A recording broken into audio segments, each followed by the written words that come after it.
Retired IAS అధికారి జగన్ సీఎంగా ఉన్న సమయంలో అత్యున్నత స్థాయిలో పనిచేసిన ప్రవీణ్ ప్రకాష్ ఒక సంచలనానికి తెరతీశారు. ఏకంగా తను రిటైర్డ్ అయిన సంవత్సరం తర్వాత కొంతమంది అధికారులకు తన వల్ల నష్టం జరిగిందని వాళ్ళ విషయంలో తీసుకున్న నిర్ణయాల వల్ల తాను పశ్చాత్తాపం పొందుతున్నట్టుగా ఆయన ఒక క్షమాపణ వీడియోని రిలీజ్ చేశారు. బహుశా ఇండియన్ ఐఏఎస్ హిస్టరీలో ఏ అధికారి కూడా రిటైర్డ్ అయిన తర్వాత ఈ విధంగా ఇంకొక అధికారులకు క్షమాపణ చేసిన సందర్భాలు బహుశా ఉండకపోవచ్చు. సో ఇవాళ ప్రవీణ్ ప్రకాష్ ఏడాది తర్వాత తాను చేసిన తప్పులను ఇప్పుడు గుర్తు తెచ్చుకుంటూ ఆ ఇద్దరు అధికారులకి, పర్టికులర్గా సీనియర్ ఐపీఎస్ అధికారి రిటైర్డ్ ఏబి వెంకటేశ్వరరావుకి కావచ్చు, ఐఆర్ఎస్ అధికారి జాస్తి కృష్ణ కిషోర్కి కావచ్చు, వాళ్ళిద్దరికీ కూడా వాళ్ళిద్దరి విషయంలో తీసుకున్న నిర్ణయాల వల్ల తన వల్ల వాళ్ళు ఇబ్బంది పడ్డారు అనేది ఆయన ఉద్దేశం. అందుకనే తన తప్పును తెలుసుకుంటూ ఇంతకాలం తర్వాత ఆయన ఒక వీడియో రిలీజ్ చేశారు. ఒకసారి ఆ వీడియోలో ఏం చెప్పారు చూడండి. For both A.B. Venkateswara Rao sir and Krishna Kishore sir, personally, వాళ్ళ ఫ్యామిలీ మెంబర్స్కి at a personal level, at a social level. I realized it. నేను వాళ్ళిద్దరికీ ఫోన్ చేసి వాళ్ళతో I said sorry to both of them. But man is a social animal. I think it's my duty also to publicly say sorry to both A.B. Venkateswara Rao sir and to Krishna Kishore sir. Sir, please pardon me in your thoughts. Yes, please pardon me, నన్ను క్షమించండి అంటూ ఇద్దరు అధికారులకు ఆయన క్షమాపణ చెప్పిన video ఇప్పుడు ఆంధ్రప్రదేశ్, తెలంగాణ రెండు తెలుగు రాష్ట్రాల్లో కూడా ఒక హాట్ డిస్కషన్ అయింది. ఎందుకు ఒక రిటైర్డ్ ఐఏఎస్ అధికారి ఈ విధంగా క్షమాపణ చెప్పాల్సిన పరిస్థితి వచ్చింది? పరిస్థితులు అందుకు దోహదం చేశాయా, లేకపోతే తాను చేసిన తప్పుకి ఆయన ఆత్మ ప్రతిరోజు గుర్తు చేస్తుందని ఒక తప్పు చేసావని అందువల్ల ఇన్నాళ్ళ తర్వాత దాన్ని కడుక్కునే క్రమంలో ఈ క్షమాపణ చెప్పుంటారా? ఎస్, అనేక రకాల అనుమానాలు, అనేక రకాల సందేహాలు ఇప్పుడు ప్రవీణ్ ప్రకాష్ విషయంలో బహుశా బయట డిస్కషన్ జరుగుతూ ఉన్నాయి. పర్టికులర్గా ఒకవేళ ఆంధ్రప్రదేశ్లో కూటమి ప్రభుత్వం ఏర్పడిన తర్వాత అనేక కేసుల్లో ఎంక్వైరీ చేసి చాలామంది ఐఏఎస్ని, ఐపీఎస్ని ఇప్పటికీ అరెస్ట్ చేస్తూ ఉన్నారు. మాజీ మంత్రులని, ఎమ్మెల్యేలని కూడా అరెస్ట్ చేస్తున్న నేపథ్యంలో ప్రవీణ్ ప్రకాష్ కూడా అలా భయపడి ఇప్పుడు ఈ విధంగా క్షమాపణలు చెప్పడం ద్వారా వాటిని తప్పించుకునే ప్రయత్నం చేస్తున్నారా ఇది అనేది మరొక డౌట్. ఇది కేవలం మనం చెప్తున్నది కాదు, బయట రకరకాలుగా జరుగుతున్న ఈ చర్చ. లేదా ఆయన మళ్ళీ తిరిగి పాలిటిక్స్లోకి ఏమైనా వచ్చే ఉద్దేశం ఉందా, లేదా ప్రస్తుత కూటమి ప్రభుత్వంలో ఏమైనా పోస్ట్ ఎక్స్పెక్ట్ చేస్తున్నారా, ఏదో పొలిటికల్ పార్టీ తరఫున ఎన్నికల్లో పోటీ చేయబోతున్నారా, లేకపోతే ఎక్కడైనా సలహాదారుగా మళ్ళీ రాబోతూ ఉన్నారా? ఇలాంటి రకరకాల సందేహాలు ప్రస్తుతం ప్రవీణ్ ప్రకాష్ విషయంలో బయట చర్చ జరుగుతున్నాయి. సో ఇప్పుడు ఈ క్షమాపణ వీడియో రిలీజ్ చేసిన ప్రవీణ్ ప్రకాష్ గారు, రిటైర్డ్ ఐఏఎస్ అధికారి, ప్రస్తుతం మనతో పాటు లైవ్లో సిద్ధంగా ఉన్నారు ఢిల్లీ నుంచి. సార్ నమస్తే అండి. నమస్తే. ఇప్పుడు మీరు నిన్న వీడియో రిలీజ్ చేసిన దగ్గర నుంచి ఇందాక నేను కొన్ని పాయింట్లు రైజ్ చేశాను, రకరకాల అనుమానాలు అందరికీ కూడా. ఎందుకు ఈ టైంలో ప్రవీణ్ ప్రకాష్ గారు ఎందుకు క్షమాపణ చెప్తున్నారు? నిజానికి మీరు క్షమాపణ చెప్పాల్సిన అవసరమే లేదు, అయినా కూడా ఎందుకు క్షమాపణ చెప్పారు? ఏమైనా దీని వెనక ఏమైనా బ్యాక్గ్రౌండ్ కారణాలు ఉన్నాయా? ఆయన భయపడ్డారా, లేకపోతే తప్పు తెలుసుకున్నారా, పశ్చాత్తాపం పొందుతున్నారా? ఇట్లా రకరకాల డిస్కషన్స్, వాటి అనుమానాలన్నింటిని ఒకసారి నివృత్తి చేయగలుగుతారా? ఎందుకు క్షమాపణ చెప్పాల్సి వచ్చింది ఈ సిచ్యువేషన్లో? ఇప్పుడు అశోక్ గారు కరెక్ట్ కదా? అశోక్ గారు, ఇప్పుడు నా ఏజ్ ఇప్పుడు అరౌండ్, నేను 1971 బార్న్, అంటే నేను ఇంచుమించుగా 54 year old. ఇప్పుడు మనం చిన్నప్పుడు చదువుకున్నాం, మనం 4 ఆశ్రమ్స్ ఉంటాయి మన లైఫ్లో: బ్రహ్మచర్య, గృహస్థ్, వానప్రస్థ్ అండ్ దెన్ సన్యాస ఆశ్రమ్. 50 years దాటిన తర్వాత మనం అందరూ, నా జనరేషన్ వాళ్ళు వానప్రస్థ ఆశ్రమంలో ఉన్నారు. ఆ టైంలో మనం అంటే ఆ ఆశ్రమం గురించి ఏమనుకున్నారంటే, జనరల్గా నేను కాదు, ఏ హ్యూమన్ బీయింగ్ అందరూ, అంటే నా ఏజ్ వాళ్ళు, ఇప్పుడు వాళ్ళ మైండ్ సెట్ ఎట్లా ఉంటుంది అంటే ఇంట్రోస్పెక్షన్, వచ్చిన తరాల వాళ్ళకి మనం మనం గొప్ప చెప్పడానికి చాలామంది ఉన్నారు. నేను ఇది గొప్ప చేశాము, ఆ గొప్ప చేశాము, అలా ఇది సాధించాము, ఆ సాధించాము. మనం వచ్చిన తరాలకి ఎక్స్పీరియన్స్ ఇవ్వాలి అంటే 2 రకాలు ఇవ్వాలి. గొప్ప పని చేసిన చెప్పడానికి చాలామంది ఉన్నారు. మనంతో ఏం తప్పు అయింది, ఫస్ట్ మనంకి ప్యూరిఫై చేయడం. సరే, నేను కూడా ఒక మనిషి, నాలాగా కూడా చాలామంది ఉండొచ్చు. అంటే ఒక గేమ్ థియరీ ఉంటుంది ఎకనామిక్స్లో. దీనిలో అంటారంటే 95 to 96% of human beings are very similar. So నేను ఒక యావరేజ్ కాబట్టి నాలాగా చాలామంది ఉండొచ్చు నేను భావిస్తున్నాము. నా ఎక్స్పీరియన్స్తో వచ్చే తరాలు నేర్చుకోవాలి. ఆ 2 ఉద్దేశంతో నేను నిన్న రీల్ చేయడం జరిగింది. ఇండియన్ ఐఏఎస్ హిస్టరీలో సార్ ఇంతవరకు మీ మాదిరిగా నా సర్వీస్లో నా వల్ల వీళ్ళు నష్టపోయారు, నన్ను క్షమించండి అని అడిగిన ఐఏఎస్ అధికారి బహుశా మీరు ఒక్కరే అనుకుంటా. ఇంతకుముందు ఎవ్వరూ ఇలాంటి క్షమాపణ చెప్పే పరిస్థితులు ఎప్పుడూ లేనట్టు ఉన్నాయి కదండి. ఇప్పుడు నేను దీనికి అంత ఒక ఐఏఎస్ ఒక గ్రూప్లో కన్ఫైన్ చేయడం అంటే, నేను పది సారి నేను మా ఫ్రెండ్స్కి కానీ అందరికీ చెప్తే ఉంటాము. ఈవెన్ నేను చాలా క్లాసెస్ కూడా తీసుకుంటాను. ఇప్పుడు లాస్ట్ 1 ఇయర్లో నేను కాలేజెస్లో వెళ్ళి మోటివేషన్ క్లాసెస్ తీసుకోవడం చాలా చేశాము. నేను always I maintain 800 crore people ఉన్నారు ప్రపంచంలో. 800 crore పీపుల్కి 800 crore డిఫరెంట్ బయోమెట్రిక్స్ ఉంటాయి, 800 డిఫరెంట్ ఐరిస్ ఉంటాయి. అదేవిధంగా ఆ 800 crore డిఫరెంట్ జర్నీస్ ఉంటాయి, 800 crore డిఫరెంట్ కండిషనింగ్ ఉంటాయి. ఎవరి దారి ఎవ్రీబడీస్ పాత్ ఈజ్ కరెక్ట్, ఎవరి దారి వాళ్ళ దారిది. నాకు అట్లా కనిపించింది, నేను చేశాము. దీనికి ఫలానా బ్రాకెట్ చేయడం, నేను ఐఏఎస్ లేకపోతే నేను ఐఐటిఎన్ లేకపోతే నేను ఫలానా ప్లేస్లో, ఐ థింక్ అది రిలేటెడ్ ఇష్యూ కాదు నేను భావిస్తాను. సార్ అంటే ఇప్పుడు ఏబి వెంకటేశ్వరరావు గారికి అండ్ జాస్తి కృష్ణ కిషోర్ గారికి ఇద్దరికి క్షమాపణ చెప్తున్నారు మీరు. వీళ్ళిద్దరికైనా ఇంకెవరికైనా చెప్పాలనుకుంటున్నారా? అంటే నేను వీడియోలో కూడా చెప్పాను. నేను మిగతా వాళ్ళ గురించి ఆల్ అంటే లాస్ట్ 1 ఇయర్ మనకి ఎట్లా ఉంటుందంటే, ఒక గవర్నమెంట్లో ఉద్యోగం చేసిన తర్వాత ఏనే ఉద్యోగం ఉండొచ్చు, 1 ఇయర్ వరకు మనం వేరే ఉద్యోగం చేయకూడదు. సో ఇంచుమించుగా లాస్ట్ 1 ఇయర్ నేను చాలా నాదొక ఫ్రీ టైం నాకు దొరికింది కాబట్టి నేను చాలా ఇంట్రస్పెక్షన్ చేశాము, చాలా హార్డ్గా ఆలోచన చేశాము. మిగతా కేసెస్లో నేను ఏ కేసులో కూడా అంటే వాళ్ళకి ఇంప్రూవ్ చేయడానికి చెప్పాము తప్ప, ఈ 2 కేసెస్లో నేను బాగా మెకానికల్గా ఒక చట్టం ఎట్లా ఉంది, రూల్ ఎట్లా ఉంది, మెకానికల్గా బిహేవ్ చేశాము. ఒక ఎథిక్స్ మొరాలిటీ ఆ లెన్స్ పెట్టుకొని చూడలేదు. కాబట్టి నాకే ఈ 2 కేసెసే నాకే అంటే that's what I felt. Sir ఒక అడిషనల్ డీజీ స్థాయిలో ఉన్న వ్యక్తి ఏబి వెంకటేశ్వరరావు గారు ఒకప్పుడు పవర్ఫుల్ ఆఫీసర్గా ఆయనకి చాలా మంచి పేరు ఉంది. విజయవాడ పోలీస్ కమిషనర్గా పనిచేసినప్పుడు కానీ వివిధ వింగ్స్లో పనిచేసినప్పుడు చాలా అగ్రెసివ్ పోలీస్ ఆఫీసర్గా ఏబి వెంకటేశ్వరరావు గారికి చాలా మంచి పేరు ఉంది. కానీ ఆయన రిటైర్మెంట్ స్టేజ్లో మాత్రం లాస్ట్ 5 ఇయర్స్ అసలు కెరీరే లేదు.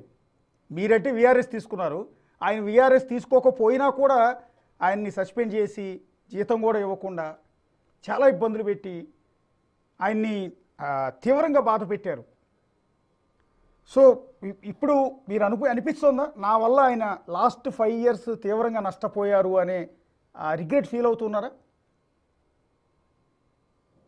అంటే నేను నా వీడియోలో కూడా చెప్పాము దట్ ఆయన ఒకటే కాదు, ఇలాగా సఫరింగ్ ఒక గవర్నమెంట్ ఎంప్లాయీకి ఏ హోదాలో ఉండొచ్చు. మనం ఐఏఎస్ ఐపీఎస్ ఉండొచ్చు, గ్రూప్ ఏ ఉండొచ్చు, గ్రూప్ బి ఉండొచ్చు, గ్రూప్ సి ఉండొచ్చు, గ్రూప్ డి ఉండొచ్చు. అంటే ప్రతి ఎంప్లాయీ కూడా నేను నా ఫ్యామిలీ కూడా బ్యాక్గ్రౌండ్ అంటే నా ఫ్యామిలీలో కూడా all group D, group B, group C, group A, IAS IPS చాలామంది ఉన్నారు నా ఫ్యామిలీలో. Every government employee is a center for large number of friends and relatives. Yes sir. So కాబట్టి సస్పెన్షన్ కానీ వితౌట్ పోస్టింగ్ కానీ it is not only humiliation and suffering for the individual, వాళ్ళతో పాటు వాళ్ళ ఫ్యామిలీ మెంబర్కి, వాళ్ళ రిలేటివ్స్కి, ఫ్రెండ్స్. బికాజ్ ప్రతి government employee ఒక ఇన్సూరెన్స్ కవచ్ లాగా ఉంటారు for his immediate family, relatives and friend. ఒక్కొక్క గవర్నమెంట్ ఎంప్లాయీ మీద ఇమోషనల్ ఇన్సూరెన్స్ చేసిన వ్యక్తులు మినిమం 75 to 100 ఉండొచ్చు. వాళ్ళందరికీ కూడా సఫరింగే కదా. సో నిన్న కూడా చెప్పాము, ఇట్స్ అ సఫరింగ్. ఆ సఫరింగ్ నేను వాపస్ తీసుకురాలేము. నేను ఏబి వెంకటేశ్వరరావు సార్కి, కృష్ణ కిషోర్ సార్కి పర్సనల్గా మాట్లాడినప్పుడు, సారీ చెప్పినప్పుడు I said this also, sir you please tell me, can I be of any help to you, can I do anything for you, I'll do anything for you. నేను ఇద్దరికి చెప్పాము. Both of them were gracious enough. Both of them said, no Praveen, చాలు, but you called up and said sorry, that itself is sufficient అన్నారు. అంటే ఏ IAS ఆఫీసర్కి కానీ ఏ IRS ఆఫీసర్కి కానీ ఇలాంటి పరాభవం, ఇలాంటి ప్రాబ్లం రియల్గా రాకూడదు కూడా.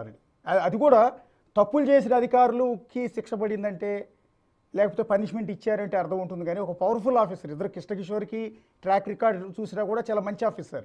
ఏబి వెంకటేశ్వరరావు గురించి మీకు బాగా తెలుసు. సో ఇలాంటి ఇద్దరు అధికారులు కేవలం మీరు పెట్టిన ఒక్క సంతకం వల్ల, ఒకే ఒక సంతకం వల్ల కదా ఎంటైర్ చాలా ఇబ్బందులు పడ్డారు కదా.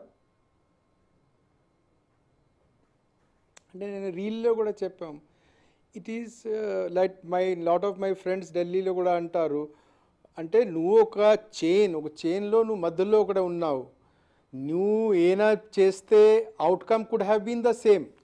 సపోజ్ నేను దీనికి స్ట్రాంగ్గా నోటింగ్ రాస్తే వాళ్ళ ఫేవర్లో కూడా they could have also had the same outcome. అంటే బట్ నా పర్సనల్ జర్నీలో నేను ఒక నైతికంగా, ఎథిక్స్గా, మారల్గా బిహేవ్ చేశాము. కనీసం అంతవరకు నాకు గిల్ట్ ఉండదు. అప్పుడు మేబీ అంటే I'm not a principal secretary లెవెల్లో, you of not a final authority. కానీ నేను నా ధర్మం పాటించాం, కనీసం అంతవరకు నాకు అప్పుడు గిల్ట్ ఉండదు. అంటే ఇది కంప్లీట్ సార్. ఇప్పుడు ఓపెన్గా చెప్పగలుగుతారా ఒక్క మాట, ఏబి వెంకటేశ్వరరావు విషయంలో, జాస్తి కిషోర్ విషయంలో?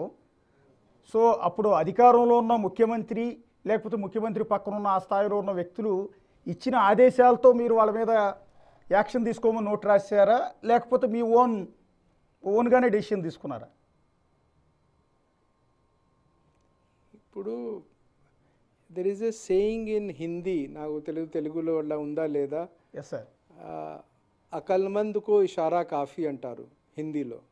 ఓకే, అంటే అర్థం ఏమిటంటే ఒక ఎన్వైరన్మెంట్ చూసుకొని మనం అంతే నాకు అంటే జనరల్గా గవర్నమెంట్లో వచ్చిన వాళ్ళు ఏ స్థాయిలో ఉండొచ్చు, group D, group C, group A, లేకపోతే ఆల్ ఇండియా సర్వీస్లో.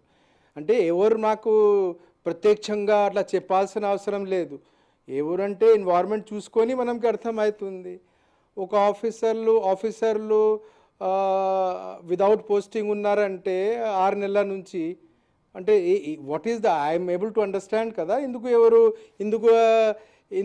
వితౌట్ పోస్టింగ్ ఉన్నారు. అంటే అప్పుడు గవర్నమెంట్ ఆ మూడ్లో ఉంది కాబట్టి గవర్నమెంట్ మూడుకు అనుగుణంగా, ముఖ్యమంత్రి మూడుకు అనుగుణంగా మీరు నోట్ రాశారు, అంతేనా? వాళ్ళ మీద యాక్షన్ తీసుకున్నారు.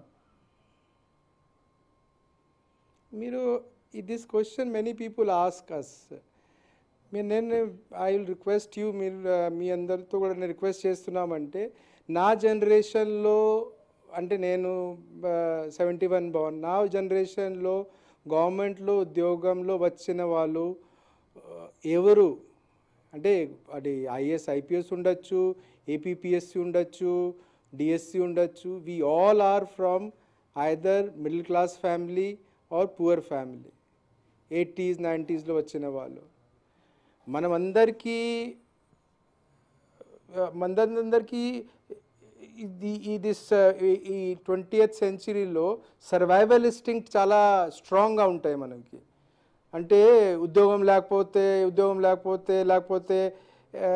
గవర్నమెంట్ ఎట్లా ఉంటుందంటే గవర్నమెంట్లో సపోజ్ పర్టికులర్గా గ్రూప్ ఏ సర్వీస్ వాళ్ళు కానీ ఐఏఎస్ ఐపీఎస్ కానీ గ్రూప్ బి వాళ్ళకి మనకి శాలరీ తక్కువ ఉంటాయి. శాలరీతో పాటు మనకి ఉన్న సపోర్ట్ సిస్టమ్ అంటే ఒక ఆఫీస్, ఒక పిఏ, ఒక వెహికల్, ఒక హౌస్, ఇది అన్నీ మాకు సిస్టమ్ ఉంటాయి. సపోజ్ విదౌట్ పోస్టింగ్ ఉంటే it is very difficult to comprehend. It is easy to say ఏముంటుంది సపోజ్ మీరు గవర్నమెంట్కి అనుకూలంగా లేకపోతే ఏమవుతాయి, ఒక ప్లేస్ ఒక ఆఫీస్ నుంచి వేరే ఆఫీస్లో ట్రాన్స్ఫర్ చేస్తారు, ఒక ఆఫీస్ నుంచి వేరే ఆఫీస్కి ట్రాన్స్ఫర్ చేస్తారు, విదౌట్ పోస్టింగ్ కూడా ఉండొచ్చు కదా. నాకు గుర్తు ఉంది 1998లో నేను అప్పుడు భువనగిరిలో సబ్ కలెక్టర్గా ఉన్నాము. అప్పుడు ఒక ఆఫీసర్కి విదౌట్ పోస్టింగ్ గవర్నమెంట్ చేయడం జరిగింది. వాళ్ళ వైఫ్, బికాజ్ భువనగిరి అంటే హైదరాబాద్ పక్కన, 1.5 month నా ఇంట్లో ఉన్నారు. వాళ్ళ ఐఏఎస్ ఆఫీసరే. ఒక ఐఏఎస్ ఆఫీసర్ కూడా విదౌట్ పోస్టింగ్ ఉంటే ఇమోషనల్గా, మెంటల్గా, ఫైనాన్షియల్గా ఎట్లా ఫీల్ అవుతారు. ఈ ఎంప్లాయీస్ ఎంప్లాయీస్లో ఉన్న మనమందరికీ తెలుసు తప్ప ఎంప్లాయీస్ లేకుండా వాళ్ళు చాలా ఈజీగా చెప్పగలుగుతారు, ఏముంది మీకే లేకపోతే వేరే పోస్ట్ చేస్తారు. అంటే ఇప్పుడు మీరు డైరెక్ట్గా జనం ముందు ఒప్పుకుంటూ ఉన్నారు, ఆ రోజు కనుక ఏబి వెంకటేశ్వరరావు మీద లేకపోతే కృష్ణకిషోర్ మీద యాక్షన్ తీసుకోకపోతే మీకు పోస్టింగ్ ఉండదు అని. పోస్టింగ్ ఇచ్చి ఉండేవారు కాదు, లేదా మిమ్మల్ని ట్రాన్స్ఫర్ చేసేవాళ్ళు అని ఆ భయంతోనే చేశారని. ఇది అన్ని కాదు. ఇప్పుడు ఒక్క డిసిజన్ ఈజ్ నాట్ సో ఒకటే అట్లా ఉండదు. డిసిజన్ నేను ఆ రీల్లో కూడా చెప్పాం, ఏదైనా డిసిజన్ తీసుకున్నప్పుడు రకరకాల లెన్స్ ఉంటాయి. Yes sir. అంటే basic survival instinct lens, rules and regulation lens, obedience. Who are we? జనరల్గా ఎవరు గవర్నమెంట్లో వస్తారంటే జనరల్గా వాళ్ళు దే ఆర్ సిన్సియర్ స్టూడెంట్స్, అంటే చదువులో బాగా ఉంటారు కాబట్టి వాళ్ళు రాసి ఇలాగ ఏపీపీఎస్సి కానీ యూపీఎస్సి ఎగ్జామ్లో రాస్తారు. So we are generally very obedient students. So obedience, survival, rules regulation, ఇది అన్నీ రకరకాల కలిపి డిసిజన్ తీసుకుంటాం తప్ప ఒకటే దీనికోసం చేశారు అట్లా చేశారు. బట్ నేను రీల్లో ఏం చెప్పామంటే గోయింగ్ ఫార్వర్డ్ ఈ అన్ని లెన్స్ పక్కన పెడతాం. నేను ఓన్లీ ఒకటే లెన్స్తో నేను లైఫ్ ముందు తీసుకువెళ్తాము. That is the lens of ethics and morality. అంటే సార్ ఇక్కడ సహజంగా అందరికి వచ్చే డౌట్ ఏంటంటే మీరు ఆ రోజు రిజెక్ట్ కూడా చేసే అధికారం మీకు ఉంది కదా, సో ఇది కరెక్ట్ కాదు. నేను రిజెక్ట్ అంటే కాదు అట్లా. సెక్రటేరియట్లో ప్రిన్సిపల్ సెక్రటరీ దగ్గర ఏ ఫైల్ ఆగదు. Yes sir. అంటే నాకు ఉన్న guilt is not I'm decision making authority. Okay. నాకు ఉన్న గిల్ట్ ఏమిటంటే నేను అప్పుడు ఒక జనరల్గా ఎట్లా ఉందంటే మైండ్ టెన్షన్ ఉన్నప్పుడు మైండ్ చాలా బేసిక్గా ఆలోచన చేస్తుంది. బేసిక్ ఆలోచన ఏమిటి అంటే రూల్ ప్రకారం ఎట్లా ఉంది, చట్టం ప్రకారం ఎట్లా ఉంది. రూల్ ప్రకారం, చట్టం ప్రకారం డీజీపీ ఆఫీస్ నుంచి పంపించిన ఫైల్ కరెక్ట్ ఉండొచ్చు. అది కరెక్ట్గా ఉంది, ఆ ఫైల్ కూడా కరెక్టే ఉంది. అంటే నేను ఆ ఎగ్జాంపుల్ కూడా ఇచ్చాము. ఈరోజు నేను 30 సంవత్సరం ఉద్యోగంలో ఉన్నాము. నేను 30 సంవత్సరం వరకు పర్సనల్ యూజ్ కోసం నేను I would have use the vehicle for 1,00,000 kilometre.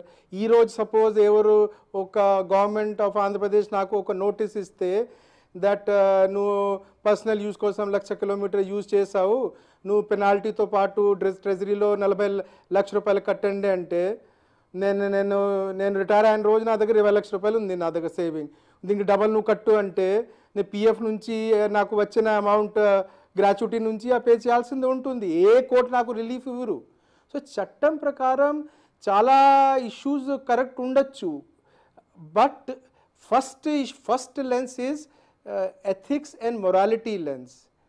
అంటే నేను ఆ ప్లేస్లో ఉంటే నాకు ఇలాగా చార్జ్ ఫ్రేమింగ్ న్యాయమా ఫేర్ కనిపించే వాళ్ళు అది కరెక్ట్ కాదని నేను చెప్పాను నేను.